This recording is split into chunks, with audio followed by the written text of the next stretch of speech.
Like stereotypes about any group of people, it should come as no surprise that many of the weird rumors and legends about redheads aren't always true. These are just some of the most popular ginger myths, and why they just don't hold any water. Surely you've heard the myth that all redheads have not just a short fuse, but also a fiery temper. Or perhaps you think that they tend to be bolder or brasher in general and are quick to act on their impulses. After all, the color red is often associated with strong emotions like passion, hence the red boxes of candy that litter the shelves every Valentine's Day. But the reality is that redheads are inherently no more prone to explosive anger or even curt crankiness than anyone else. They are unfortunately more susceptible than others to being bullied, according to the BBC. So perhaps there's some psychology at work that reinforces the stereotype. Constant bullying certainly can have an impact on victims. But there are some other interesting factors at work here. Redheads do produce more adrenaline than others, according to Red, A History of the Redhead by Jackie Collis Harvey, which means they, quote, fire up more rapidly than others. I'm in my wedding dress. It doesn't have pockets. Who has pockets? Have you ever seen a bride with pockets? When I went to my fitting at Shares Allison, the one thing I forgot to say was, give me pockets! If gingers are more prone to possessing a fiery temper, as the stereotype suggests, they must also be a hot mess in emergency situations, right? All of that adrenaline rushing in will no doubt make them lose their minds and start freaking out about the situation as opposed to keeping calm and getting through it. Actually, that couldn't be further from the truth. That's because not only do gingers produce more adrenaline in general, but they can also access it faster than blondes or brunettes, according to Red, A History of the Redhead. And because they can synthesize the hormone more quickly, that makes them more adept in fight or flight scenarios. So they'd definitely have a head start while being chased by a bear or getting away from some bad dudes while you straggle behind them. So when you're assembling your survival squad for the zombie apocalypse, be sure to include a ginger or two. They might just save your life. Another pervasive myth about redheads, especially female redheads, is that they're utterly insatiable in bed. You only need to look at Alison Hannigan's character in American Pie to see the stereotype in action. While she's pretty nerdy for most of the film, she turns into a wild sex pot toward the end. It's not just in the media that redheads are painted as nymphomaniacs who will lure you into bed after the first date. There's also a widely cited study by a German researcher by the name of Dr. Werner Habermill that confirms that gingers are more sexually active than blondes or brunettes. But according to the Big Redhead book, the study wasn't published in any reputable journals, and it didn't provide any information about who this so-called scientist is. It also didn't address natural versus dyed hair. Sounds like there's something fishy going on for sure. Without a scientifically sound study to prove that gingers get it on more often, there's just no corroborating the age-old rumor.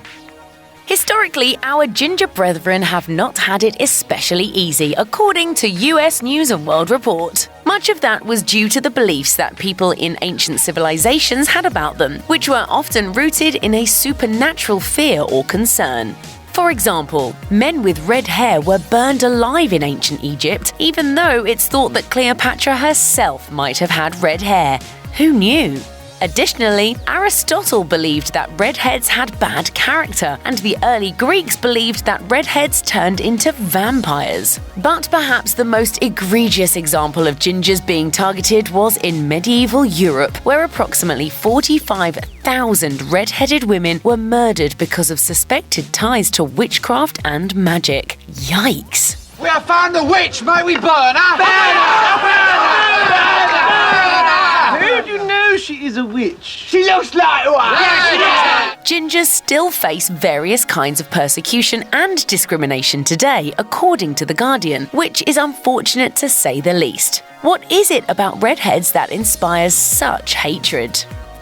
Genetics determines so much about us as people, from the color of our eyes to the size of our noses to how short or tall we end up. That explains why we're all so diverse in a number of ways, thanks to these tiny codes and directives that determine who we become. But blonde, brunette, jet black, or ginger, we're all pretty much alike on the inside, right? Surprisingly enough, no. Gingers are actually the result of a genetic mutation on the MC1R gene, according to the National Institutes of Health. That explains why being a redhead is so hard to fake, given that it's written into our DNA on the genetic level. Also, you can now enjoy being able to call your redheaded friends mutants, because they are. Actually, just kidding, don't do that. In fact, don't call anybody a mutant, ever. What's the matter, baby? You don't think I look pretty like this? Because of the mutation, redheads have less of the dark pigment and more of the red pigment that dictates the shades and hues of our hair and skin. The result is fairer skin, redder hair, and paler eyes than the average person, along with, of course, more of those trademark ginger freckles. Given that lady gingers are often treated like they have a hot temperament, it makes sense that people may jump to call them shrill if they protest while getting a shot or while undergoing a dental procedure. But, well, no one enjoys getting a root canal after all, and receiving an injection isn't exactly a walk in the park. Interestingly enough, however, that mutation on the MC1R gene that bestows female redheads with their signature locks also brings with it a greater sensitivity to certain kinds of pain. In one study by the National Institutes of Health, it was revealed that they are more sensitive to thermal pain and more resistant to local anesthetics than the rest of us. Additionally, according to a study in anesthesiology, they need more anesthesia on the operating table than non-ginger folks. So they're not making a scene or exaggerating their pain. It's real. In a fascinating twist, however, redheaded women respond better to painkillers than anyone, including men, according to Science Daily. Weirdly enough, one of the strangest rumors circulating around on the internet is that redheads are stung by bees and stinging insects more often than their non-ginger counterparts. So claims a listicle on BuzzFeed, which asserts that anecdotal evidence suggests that this is indeed a thing redheads will attest to. There's one problem with that theory though, because of this little thing called science. For one, there are no legitimate studies that have ever proven that bees are itching to sting Jessica Chastain more than Jennifer Lawrence.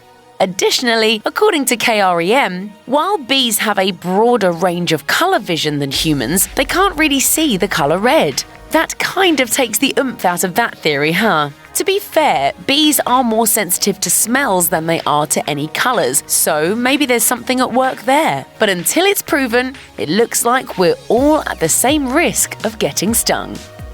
Speaking of smells, there's no rational reason to suspect that redheads would smell any different than other people. But then again, gingers are apparently a little bit more magical than the rest of us, and that applies to how they smell too. According to the Big Redhead book, the first documentation of this unique phenomenon was in an 1866 book. In it, the author theorized that ladies have an aroma that's tied to the color of their mane, and for redheads, that smell was ambergris.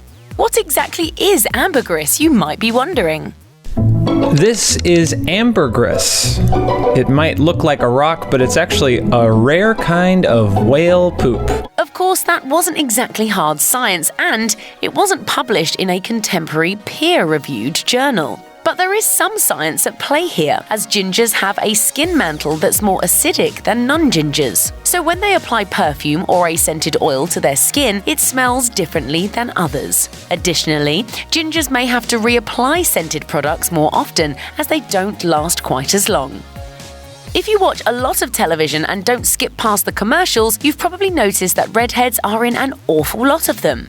That's not your imagination. Janet Harris, the president of Upstream Analysis, a social and traditional media analysis firm, summarized study results in an article in HuffPost. According to their findings, redheads are in 30% of commercials during prime time, and ginger ladies are twice as likely to appear in them as men. Wendy's, anyone? But just because they're frequent flyers in advertising doesn't mean gingers are all that common. In fact, according to Red, A History of the Redhead, they comprise approximately 2% of the entire world's population.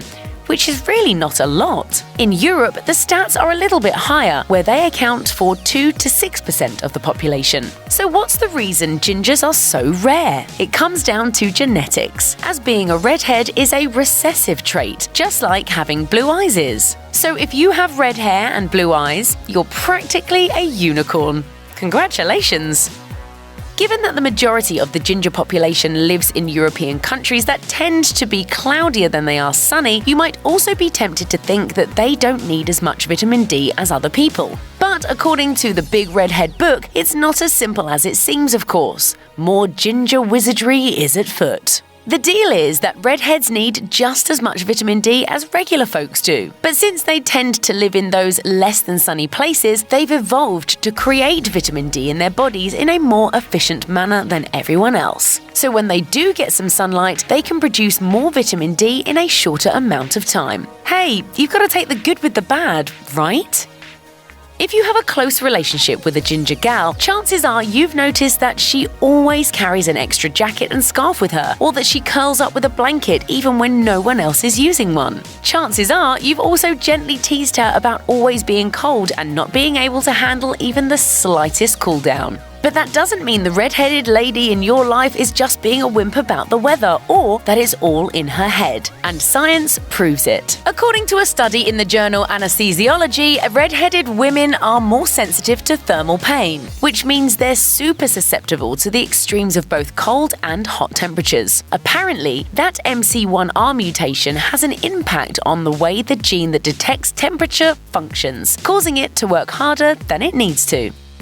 Perhaps the silliest myth about gingers, more so than them being really feisty or super lusty, is the notion that they have no souls. While this bonkers idea may have roots in the historical and cultural persecutions of redheads, it became popular after an episode of South Park. In it, the character Eric Cartman gives a class presentation, explaining that gingers are soulless and afflicted with a condition called gingivitis. Sweetie, what is...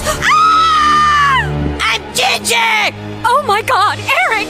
Help me! Of course, it was just a parody, and it was a satirical way to show how ridiculous discrimination is when it's based on what people look like or leveled at a group of people for no good reason. And even if there was a scientific way to prove that souls exist, gingers are no more and no less evil than anyone else as a collective. Of course, red-headed individuals can be bad people, but that doesn't have anything to do with their phenotype. Myth busted. Check out one of our newest videos right here. Plus, even more list videos about your favorite stuff are coming soon. Subscribe to our YouTube channel and hit the bell so you don't miss a single one.